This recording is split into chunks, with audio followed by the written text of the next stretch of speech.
Baik, terima kasih atas kesempatan yang telah diberikan kepada kelompok kami, yaitu kelompok 1 untuk melakukan presentasi pada hari ini. Sebelumnya, selamat pagi Ibu dosen Dr. Komang Ayu Krisnadewi, SE MSIAK, selaku dosen pengampu mata kuliah Akuntansi Manajemen di kelas B1. Baik, pada hari ini kami dari kelompok 1 akan mempresentasikan materi mengenai isu lingkungan dan keberlanjutan atau sustainability. Sebelum itu, ada baiknya saya akan memperkenalkan diri dan memperkenalkan anggota kelompok saya. Yang pertama, perkenalkan nama saya Adelia dengan akhiran NIM 003. Yang kedua, ada teman saya Indah dengan akhiran NIM 015. Yang ketiga, ada Cahyani dengan akhiran NIM 215. Yang keempat, ada Ana dengan akhiran NIM 230. Dan yang terakhir, ada Pita dengan akhiran NIM 237. Baik, adapun pokok pembahasan yang akan kami bahas di sini pertama mengenai latar belakang isu, contoh yang akan kami ambil. Yang kedua, mengenai langkah-langkah yang diambil oleh perusahaan tersebut. Yang ketiga, yaitu adalah kesimpulan. Baik, contoh isu yang kita akan ambil yaitu mengenai bagaimana Tesla dan Apple itu mengalokasikan anggaran untuk beralih ke energi terbarukan untuk mencapai net zero carbon. Nah, adapun faktor yang mempengaruhi perusahaan tersebut mengalokasikan anggaran itu perubahan iklim global telah memicu banyak perusahaan besar yang untuk beralih ke energi terbarukan dan mengadopsi strategi untuk mencapai net zero carbon. Nah, dua perusahaan perusahaan besar ini seperti Tesla dan Apple ini mengalokasikan anggaran mereka untuk beralih ke energi terbarukan dan mencapai net zero carbon mereka, yang merupakan salah satu cara relevan untuk mencapai net zero carbon di tengah krisis iklim yang semakin mendesak ini. Nah, dalam beberapa tahun terakhir ini, kesadaran akan pentingnya keberlanjutan dan dampak lingkungan ini dari operasi bisnis emang semakin meningkat. Dengan tekanan dari konsumen, pemegang saham, regulasi pemerintah, perusahaan-perusahaan ini menyadari bahwa mereka perlu juga untuk mengambil langkah nyata untuk mengurangi jejak karbon mereka. Nah, perusahaan Tesla sendiri itu sebagai pelopor dalam industri kendaraan listrik itu telah lama berkomitmen untuk mengurangi emisi karbon mereka melalui produk inovatifnya. Namun, untuk mencapai visi mereka tersebut menjadi lebih besar, Tesla perlu mengalokasikan anggaran mereka yang signifikan untuk pengembangan infrastruktur energi terbarukan seperti jaringan pengisian listrik yang ramah lingkungan dan teknologi penyimpanan energi. Sedangkan sementara Apple itu merupakan salah satu perusahaan teknologi terbesar di dunia, itu telah berkomitmen untuk menggunakan 100% energi terbarukan dalam operasional globalnya. Investasi dalam proyek energi terbarukan ini tidak hanya membantu Apple sendiri untuk mencapai target tersebut, tetapi juga mendukung citra merek mereka sebagai pemimpin dan dalam keberlanjutan.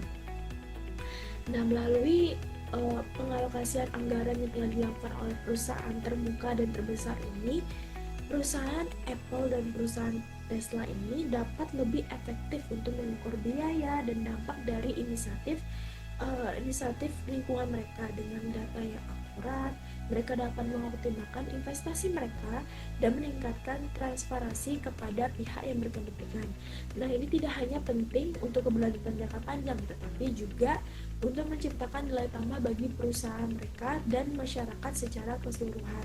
Dengan demikian, peralihan ke energi terbarukan dan untuk pencapaian net zero carbon mereka menjadi bukan hanya tanggung jawab sosial, tapi juga strategi bisnis yang cerdas untuk masa depan.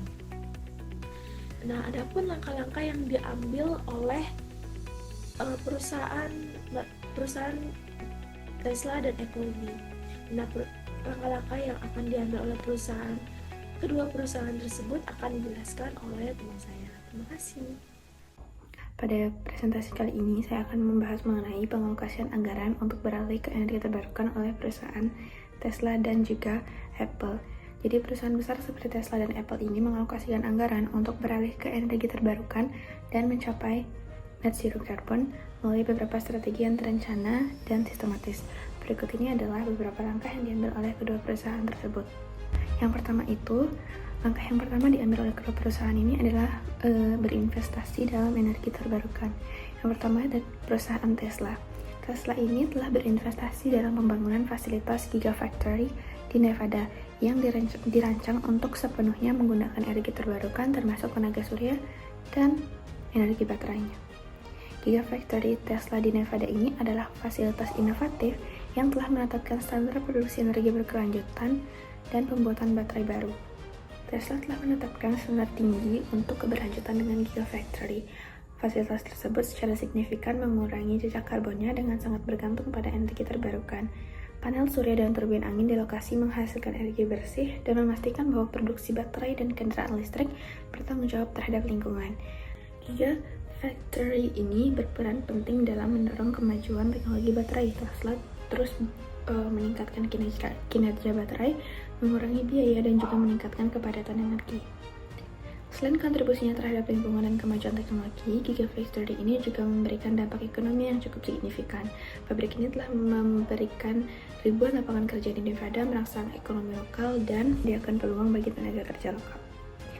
Nah, selain itu, Tesla juga mengembangkan Powerwall dan Powerpack, yaitu sistem penyimpanan energi yang memungkinkan rumah tangga dan bisnis untuk menggunakan energi terbarukan secara lebih efisien. Perusahaan yang kedua adalah Apple. Apple telah menginvestasikan anggaran besar untuk mengembangkan fasilitas energi terbarukan termasuk proyek tenaga surya di US dan fasilitas energi terbarukan di Eropa dan Asia. Tahun lalu, Apple mengalokasikan hasil dari obligasi hijau pada tahun 2019 untuk proyek energi bersih baru seperti proyek panel surya baru di Michigan dan proyek IP Radiant Solar di Texas. Sejak 2016, Apple telah menerbitkan obligasi hijau dengan nilai total sebesar 4,7 miliar US dollar dengan sekitar 3,4 miliar US dollarnya telah dialokasikan hingga saat ini. Pada tahun 2018, Apple itu mengambil pendekatan inovatif untuk menggabungkan 12 pemasoknya yang beroperasi di Tiongkok dengan sumber energi terbarukan melalui China Clean Energy Fund. Jadi China Clean Energy Fund ini kini telah melampaui targetnya dengan investasi yang menghasilkan lebih dari 1 gigawatt proyek pembangkit listrik tenaga angin dan surya yang tersebar di 14 provinsi di Tiongkok. Secara keseluruhan, proyek-proyek ini diharapkan menghasilkan lebih dari 2.400 gigawatt jam energi terbarukan setiap tahunnya, setara dengan konsumsi daya rumah tangga lebih dari 2,5 juta orang di Tiongkok. Untuk listrik, baik untuk memproduksi produk Apple ataupun mengisi daya dan memberi daya pada produk tersebut, perusahaan telah meminta para pemasok globalnya untuk menggunakan listrik bersih dan menjadi netral karbon di seluruh operasi terkait Apple. Nah, selain berinvestasi di pembangkit listrik tenaga surya dan juga tenaga angin di California Utara, Apple juga bekerja sama dengan River Partners untuk memulihkan fungsi alami dataran banjir. Investasi Apple ini diperkirakan akan menghasilkan manfaat air tawar hampir 5 miliar galon selama 20 tahun dengan secara signifikan mengurangi permintaan air di properti dan mendorong pola banjir yang sehat untuk mengisi kembali aquifer bawah tanah. Bisa izin melanjutkan terkait langkah-langkah yang akan diambil oleh perusahaan di dalam pengembangan teknologi hemat energi. Nah, perusahaan Tesla dan Apple adalah dua perusahaan teknologi terkemuka di dunia yang telah menunjukkan komitmen kuat dalam mengembangkan teknologi hemat energi. Keduanya berperan penting dalam mendorong transisi global menuju masa depan yang lebih berkelanjutan. Nah, investasi dalam riset dan pengembangan memainkan peran penting dalam strategi keberlanjutan Tesla dan Apple.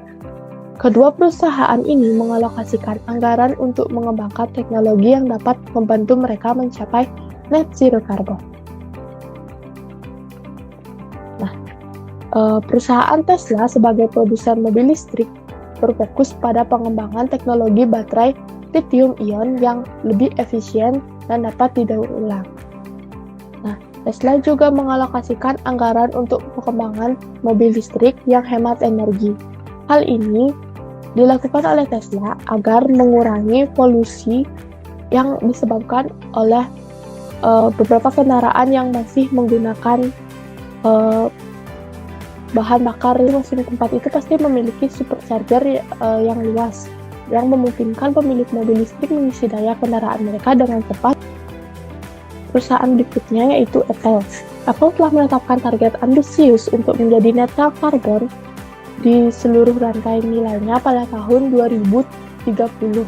Nah, Apple menginvestasikan Anggaran dalam desain produk yang lebih ramah lingkungan, seperti menggunakan bahan daur ulang dalam produksi perangkat mereka.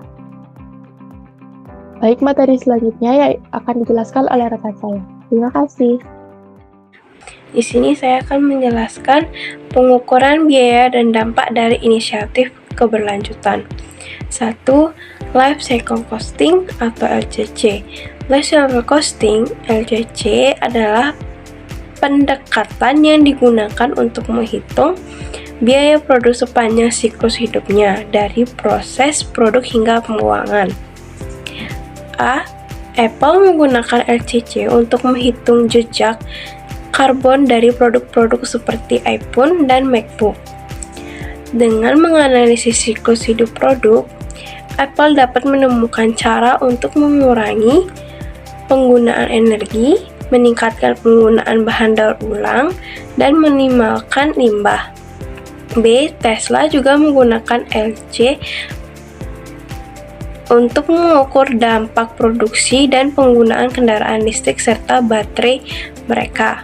2. Carbon Accounting. Carbon Accounting digunakan oleh Tesla dan Apple untuk melacak emisi karbon dari seluruh rantai nilai mereka. Yang ketiga, penggunaan Activity Based Costing atau ABC. ABC memungkinkan Tesla dan Apple memisahkan biaya yang terkait langsung dengan kegiatan keberlanjutan dan lingkungan.